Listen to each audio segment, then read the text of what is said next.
Like I said, got there week 1.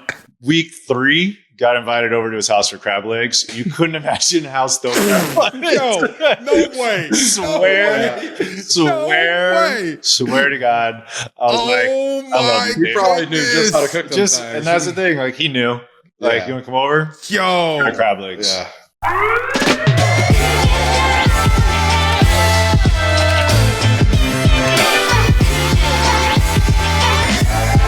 Welcome back to Fax and The King. I am a buttery young boy, the Butter King, Bo Allen, 7-year NFL vet out of Wisconsin. And I am Dr. Fax, a.k.a. Nate Collins, and I am out of University of Virginia and 5 years in the league. Together, we are Fax and The King, and we are fucking stoked because today we have one of my really good friends on, former teammate, longtime Bucs quarterback, who was also with the Saints briefly, and he played college football in Tulane, Ryan Griffin. Griff.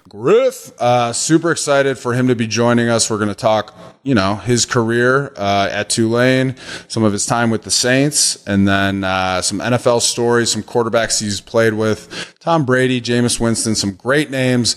His Super Bowl run in 2020 with the Bucs, and then very excited to learn about how he is going to go play football in Italy with his younger brother, who's a wide receiver, 11 years younger than him. It's going to be a great story. Really excited for this interview. Please enjoy. Welcome, longtime Bucs quarterback, Ryan Griffin.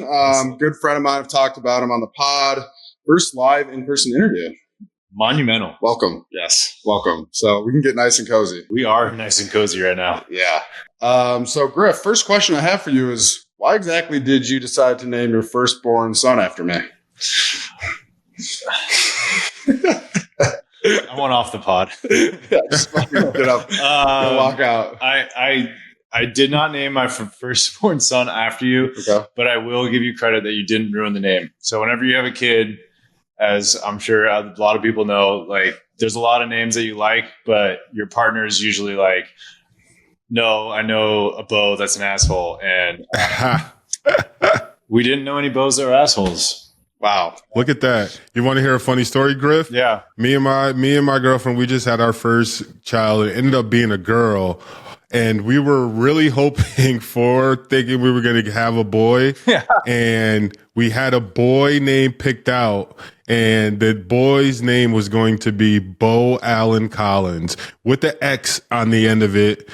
But I don't believe you. Seriously? Yeah. He's talking about this. Yeah, because my dad's name is Allen, and that's my middle name. So like that's what we were gonna name him. Jeez. And this is before like she wanted to have this name before I even knew we were doing this show. I was doing the show with Bo, and I was like, that's a funny coincidence. Okay, I got another one for you then, which is a funny coincidence. So Bo's a name that, like, I'm the oldest of 4 siblings, and all my siblings, we all wanted to name our first son Bo. So it was like a race. So my wife, good for my wife, pumped out a boy. We got Bo.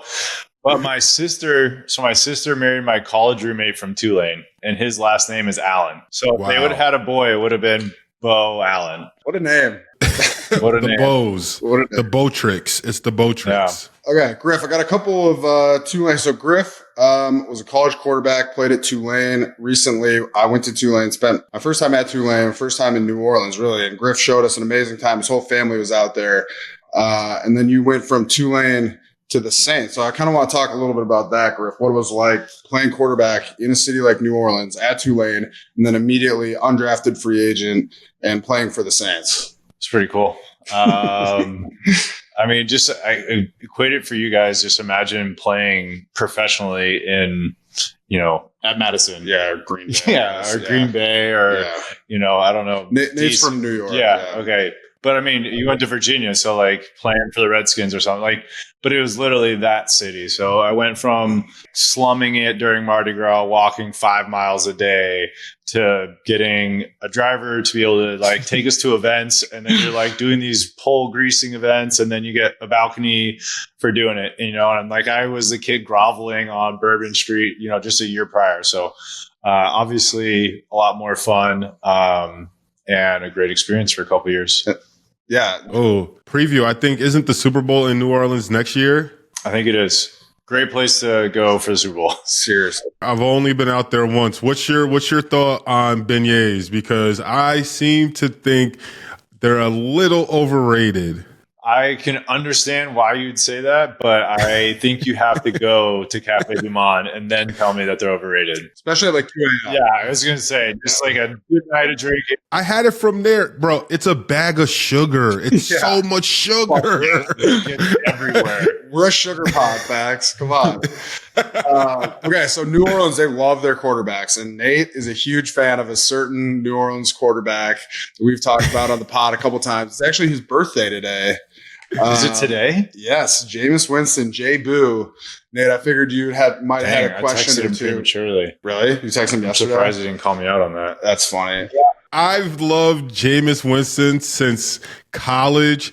Like immediately when the whole crab situation went down, I was just like, yo, someone at that grocery store definitely sold him out. They definitely let him do that multiple times, and someone in the store got in trouble and they sold him out. Just the way he talks, and you've never heard of a teammate of Jameis Winston really bad talk him. Like you might hear coaches say like he's an airhead, and the situation that's going on now, understanding as everyone would be if guys on the team were like mad or being like, yo, like we really shouldn't have did that. Like he put the pressure on us. Like people really could have been throwing him under the bus. And the fact that no one, like absolutely no one that matters is throwing him under a bus with something like this, like just goes to show like what type of character he must have for a guy like outside looking in, never been around him and just being a fan of him and his game. Facts. I'll tell you this. So I came from so I was with New Orleans for 2 years, and I came to the Bucks right after the preseason. So like week 1,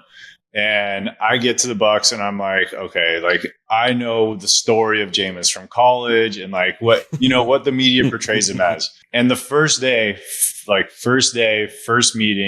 Jameis is 2 hours late. And I'm like, exactly what I expected. Like this is exactly what you saw in the media, everything. Like our quarterback coach at the time, who had like come from college, was sweating. Yeah. Like Bajinkian. Like he was frantic. Have you seen Jameis? I was like, I just got here yesterday. Like have you talked? And he's like coming in and out of the meeting. He's like, where's Jameis? And it's like a bonus day. So it really wasn't a huge deal because we didn't really have practice. But that was the one and only time Jameis was ever late when I played with him for the Bucks. And on top of that, dude, he couldn't have been more opposite than what the media portrayed him as. He works his ass off. I was young. Like I didn't really understand, like year 3 in the league, like how the media, whatever, all these narratives, and like, screw you guys, because media personalities, they just like jump on the bandwagon, right? They're like, oh, this guy's this, and that's how he is. And that's who he'll always be. And I saw it for like 5 years with Jameis, like people just dogpiling him. I'm like, that is not who Jameis is. Jameis is phenomenal. Yeah. He's a great teammate. He's a great human being. Like, yeah, he's made some mistakes, and he was like put on a stage at a very young age. But like that dude progressed as a human being and got better in football and life as a teammate. Like I couldn't be more with you, Fax. I love him to death. He is hilarious. Hands down. Funny. Hands down, just like naturally, he's like easily one of the best personalities in the NFL. It's just like, I just want him to be a starting quarterback again so that he gets media time all the time. Like we don't get to see him and hear him enough. And the fact that he ended the season like he did, I think it's absolutely absurd. I think it's crazy that he did that, but I think it's crazier that everyone on the team was cool with it. Like, because like, honestly, if you think about it, if one person that was out there on offense, if they really weren't cool with what's going on, they just jump off sides. You just jump off sides and you kill it. And the coach sees what's going on, take his ass out. But it's just like, I'm like mind blown. I'm mind blown that like, there's like no pushback from anyone. Like I said, like anyone that matters. It was a team decision, Facts. Jameis is for the team, man. Jameis really is for the team. He'll do whatever it takes. Whatever it takes. his post game interview was. How do you feel if you're DA, if you're the coach? Like how frustrated are you behind closed doors? Seeing everyone come to Jameis's rescue, and after the viral clip of it's so funny, like not having a backstory and to see how he was acting, because he was just like, yo, I understand you're frustrated right now, but let me explain. You don't know what happened, and then we did find out what happened, and so that clip is just gold. But I can't imagine he's feeling good right now. DA? Yeah. No, I can imagine that, that it's caused some problems. But yeah, I mean, I know Dirk, experienced it, and the same thing with Jameis for a couple of years, and definitely was frustrating at times. You could see it on Dirk's face. Well, that's the thing, Griff. Like we're like, Nate was a defensive lineman, nose guard, D tackle. We have zero control over the game. As a quarterback, like you can make checks, like you can kind of get out of plays you don't like, but I've never seen one that's so blatant as like victory formation. Yeah. I wish he would have ran it out of like a normal set. Like just check the duo. Well, no, but I mean, like if you're in victory formation, that's tough for the defense. I would be pissed about the D lineman. I'm like, come on. Griffin and I got a little argument about this because I was saying, like, dude, if I'm, it's the last play of the season for me. You know what I mean? I'm sitting down there in my stance.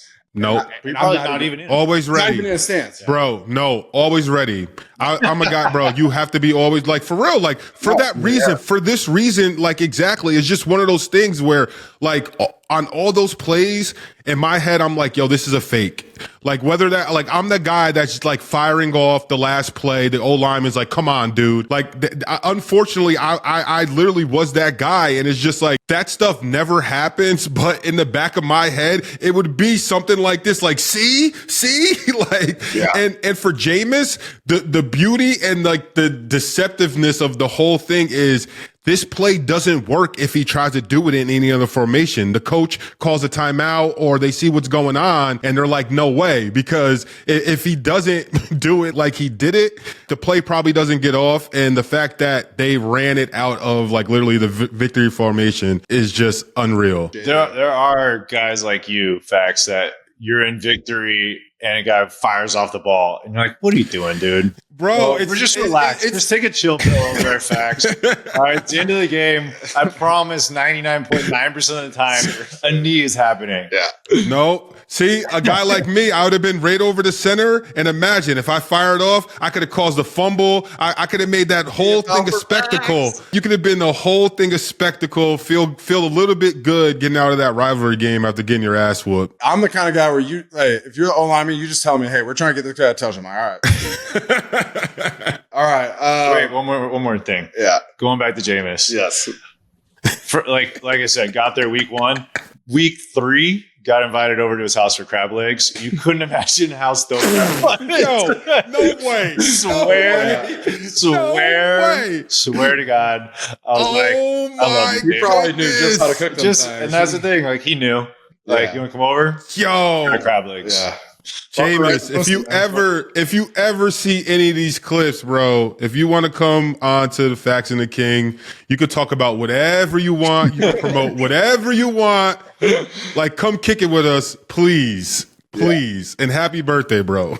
Happy birthday, JB. All right, moving on. So after the Saints, obviously you came to the Bucs with Jameis, like you were talking about. Won a Super Bowl. Yeah. That was fun to watch all you guys win the nice. Super Bowl. Congrats. I was injured as fuck down here in Tampa.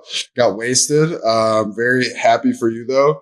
What was the best part of it all? The parade, playing under Tom. Like, what was your favorite memory from the 2020 Super Bowl season with Tampa? You almost felt guilty with like everything that was going on, but 2020 was awesome. We had a great year. Great year for you. Yeah, it was a really fun year for us. Yeah. So yeah, just all around, like we went from being locked down to be able to 1, play football, and then 2, we were good, and then we won a Super Bowl, and then we had a parade. Like, and you won it in Tampa. Yeah, it was amazing. Only time that's ever happened. Yeah, so. well, it was the first time. The Rams did it after. Yeah, right. But yeah, it was awesome. And then like I hadn't seen my family in 7 months, and they all came out here. Yeah, we rented a place. They all came to this after party. I was there. Remember? I went to Griff's got a bunch of siblings, great family. Reminds me a lot of my family. And they rented a house in Tampa and we played a bunch of drinking games. And honestly, that was the only highlight of the Super Bowl for me because it's tough to watch all your boys. Like you go to a different team and I was on fucking IR, miserable, like recovering from injuries and shit. And you guys are living the dream, about to win the Super Bowl. So it was nice to go hang out with your family a little bit. And yeah, I'm glad you had a good time. You rocked the Speedo. Oh, yeah. Griff got me a Speedo. I rocked that. I'm going to be rocking that in New Zealand and Australia a little bit. Has it been on the pod yet? We got plenty of photos. We got to do a Speedo pod. Next time you come on, we'll rock Speedos. Okay. Fax, would you wear a Speedo if I got you one? What if I got you one, Fax? If I got it for you, would you wear it? Not with you guys, yo. Come on. Come on, man. Griff got me the Speedo as a joke, and I went over to his family's house. It's got like chains on it. Or didn't Marissa get it for me? No, I got it. And it's got chains on it. Very sexual Speedo. And now I've just been rocking it all over the world. We're a big Speedo family. Time out. So were you in Tampa with AB? Yeah, I was with AB. Can we talk about AB for a second? How good is he on the field? How good is he as a player? You being a quarterback. AB is fantastic. AB is like, you think almost like Kelsey, like he's running a route, then out of nowhere, just like snaps it off, goes the exact opposite way that you think he's going, and he'll be open. Like the touchdown he scored in the Super Bowl, he was supposed to go in then out, but he felt outside leverage, so he went out then in and then scored. Like he just does that, and you can see his body language as a quarterback, so it's easy to like see it make the throw. I mean, he's phenomenal. He knows how to get open. He's like one of the best receivers of all time. I love hearing that because I think like these days, all you hear about is negative things about AB. Yes. You forget how on the field, how talented amazing. Yeah. Yeah. I say that all the time too. It's unfortunate some of the stuff that goes on off the field, but like as a football fan, it sucks that his off the field stuff, like it definitely dims like what he did while he was in the NFL and how good he really was. And like if a lot of this stuff wasn't happening, I'm sure like we would probably hear his name come up in talks like a lot more than we do now. For sure. He just finished up his degree, I think, at Central Michigan. Fax sent me that. So nice. Good for you, baby. Yeah. But I mean, Griff, that's the thing. It's so fun to talk to you about football because you have such a broader perspective of the game as a quarterback. And I think you do so many different things. Like obviously you did a lot of, helped out as a backup quarterback. Like you're doing so much like in the meeting rooms and the film study and stuff like that. I think that's kind of what I want to ask you about a little bit. Like, I don't know, just what's that like? It's so much more cerebral than just being a fucking nose guard and like, go straight ahead and don't let them through A gap. Like I'm not analyzing coverages pre-snap like you guys are. And it's just such a different perspective for you. It's like you're almost like a coordinator, Yeah. Well, I mean, that's the only reason I was able to play football because I'm not as big as you guys and not as fast and not as strong. So, luckily there's that position where you can, you have to have some athleticism, but you got to be able to beat people with your brain as well. So you should see him on a pickleball court. Very athletic. To piggyback off that question, so let me ask you this. The Johnny Manziel doc, when he let us all know that he watched zero tape. How hard is that as a quarterback, the thought of you watching zero tape and going out and performing? I mean, it'll work for a little bit. Maybe you get lucky sometimes, but like the thought of me going out there with zero film, I mean, that stressed me out. Or like Dobbs. I was like sweating watching that. Seriously. But like Dobbs, you get traded to a team as a quarterback, come in, he's learned the green dot, like they're telling him what to do pre-snap. Like how ridiculous is that? So impressive what he did. Seriously. It's like 3 teams in like 10 weeks or something. I mean, incredible. Yeah. And A1 TikToks everywhere he goes. That's what really matters. It. Yeah. Okay. So speaking of prep, Griff, you are preparing for, you're taking your talents overseas. Yes. So Griff is going to play football in Italy. So we got the Scorpion King right here. The Varese Skorpions in Italy. I don't want to steal your thunder at all. Why don't you tell us about, what you're doing this spring to go play internationally? So my brother is 11 years younger than me, and he plays receiver. He was at Boise State and then Portland State. And so last year we kind of got the idea of like, we've lasted this long, both of us still playing. Like, why not try and play together? So I kind of figured out a place for us this year, and we ended up finding a team, the Varese Skorpions, just north of Milan in Italy. And yeah, so I'm going to get to be the offensive coordinator and quarterback, and he's going to be receiver, and he's going to have to play some defense because there are only 2 Americans on every team. But yeah, we're going over there. I don't think it's going to be, NFL level, college level, maybe JUCO level, but I think it's going to be a great experience. I think we're going to have a lot of fun. Most importantly, get to play football in beautiful Italy with your family. I haven't told these guys, but a few years ago,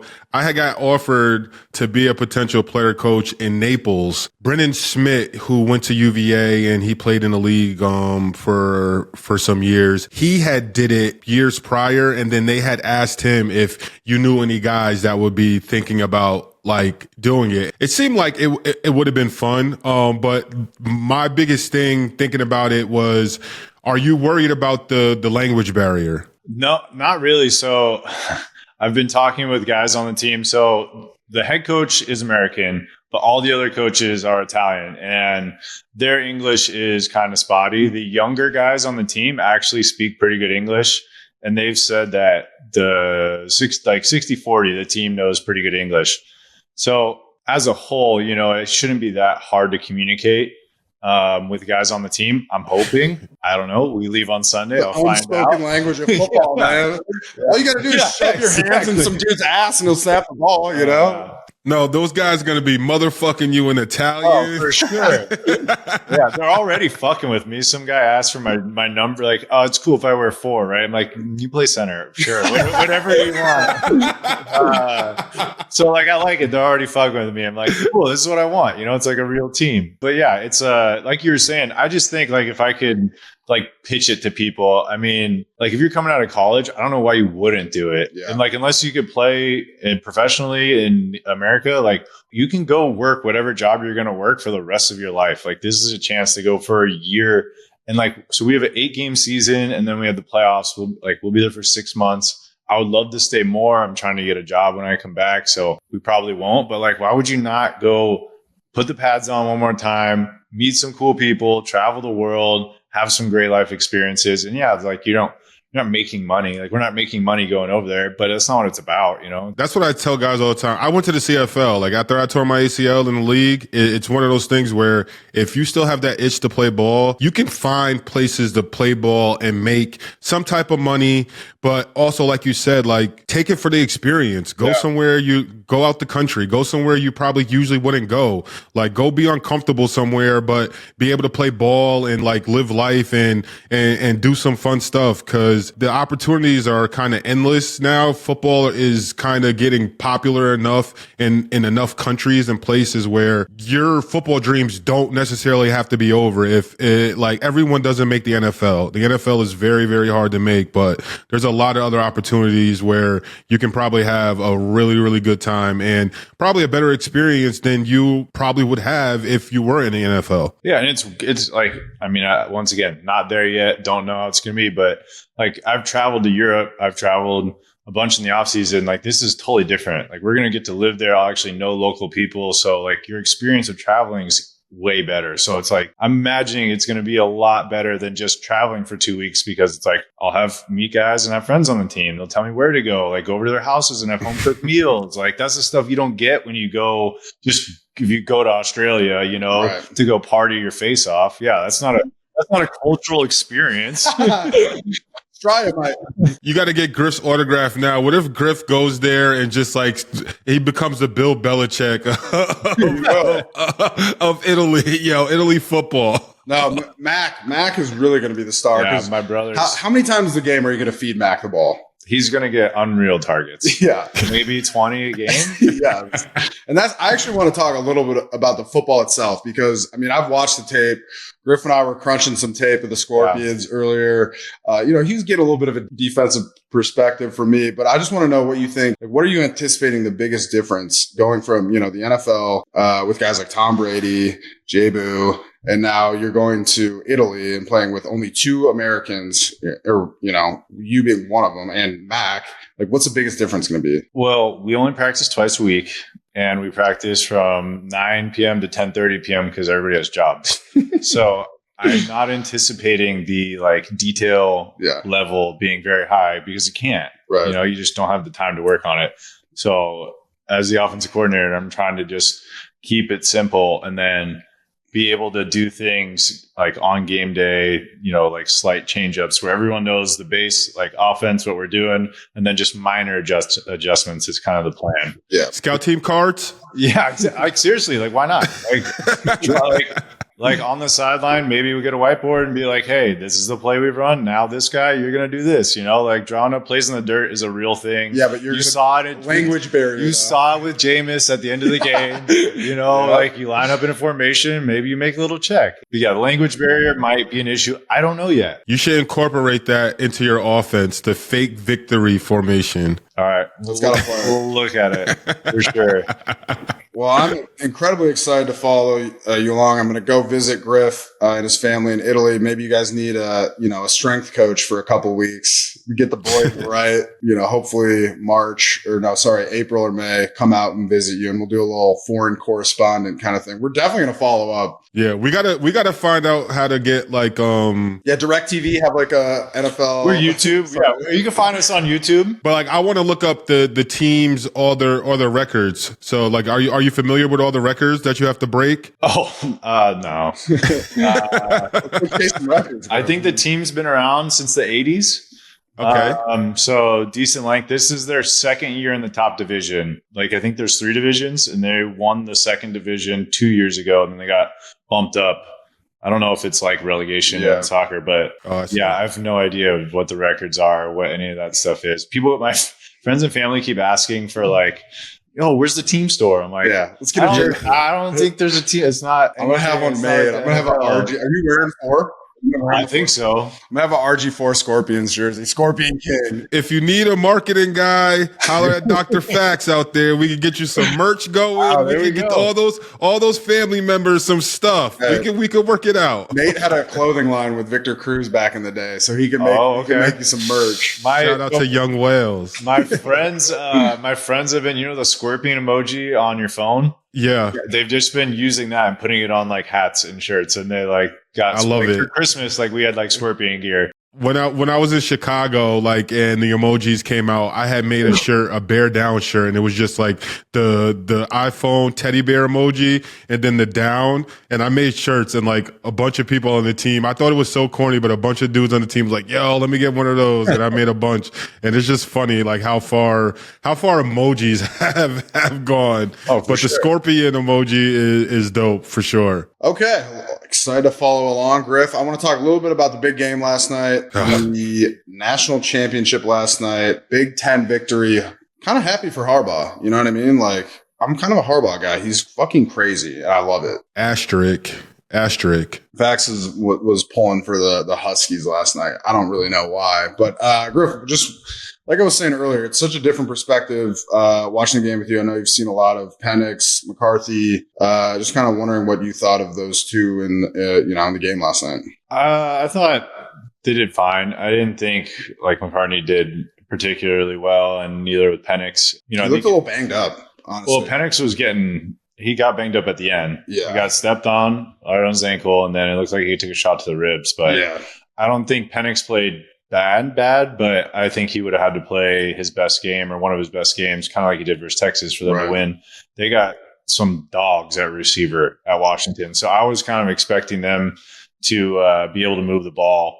But that pass rush was making it tough. So I think that was the biggest difference, because Washington eventually settled down on defense and got some stops. As a quarterback, what can you say about Penix's throwing motion? It's weird because he's a lefty, and I actually love those. When people do that on Instagram where they like make Tua and people like they flip the camera or whatever, so you see the righty, and it's not terrible. Like he's got a great arm and he can throw a touch, and so it's a little like herky-jerky for me probably, but I mean, he's a really good passer. His tendency is to miss high.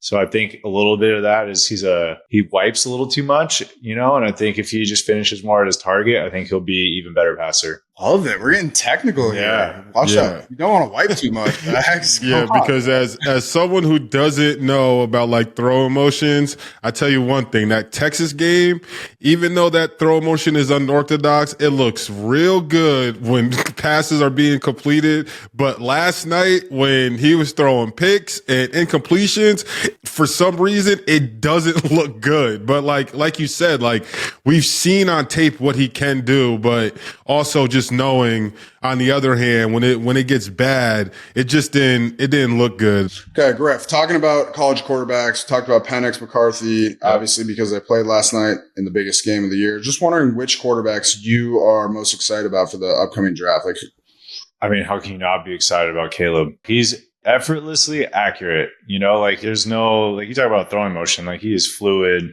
He can really spin it. And then on top of that, his scrambling ability, I think he's going to be really good. Really? Yeah. Did you watch any Drake May? I haven't watched a ton of Drake May. I know kind of the build and the model that he is. Also, our quarterback coach from last year, Clyde Christensen, is up there working with him at North Carolina. And so he's spoken very highly of him. But I haven't watched a ton of him. I mean, he's got good size, sneaky athlete, white, and he's got a good arm. Great locker room guy. Yeah. High motor guy. But a sneaky good athlete as well, you know? So I think he'll be pretty solid. And then it'll be interesting with the like next group of guys. Like I think Bo Nix, I know he like didn't throw the ball down the field a ton this year and he completed 80%, but like he's a really good passer and he's super athletic, like incredibly athletic. So I think he'll be next after those two. Jaden Daniels? Jaden Daniels, dude, Jaden Daniels can really run. Jaden Daniels is not quite as polished as Bo Nix. Mm-hmm. And when I say that, like, I mean, if you look at Jaden Daniels, like he takes a lot of sacks and he gets absolutely murdered when he runs. Like the dude does not slide. Remember Ole Miss? He got stuck by that guy and fumbled. Murdered. Remember that? And so like, yeah, if he just cleans that up where he's, you know, a little smarter with taking sacks and he slides instead of getting, because he's not that big of a guy. Like that's what Bo Nix does now. Yeah. That I'd like to see Jaden do at the next level because he won't make it. Like he'll be dinged up every week. And he's not coming out this year, but how good is Shedeur Sanders? Really good passer. I was really impressed by him this year.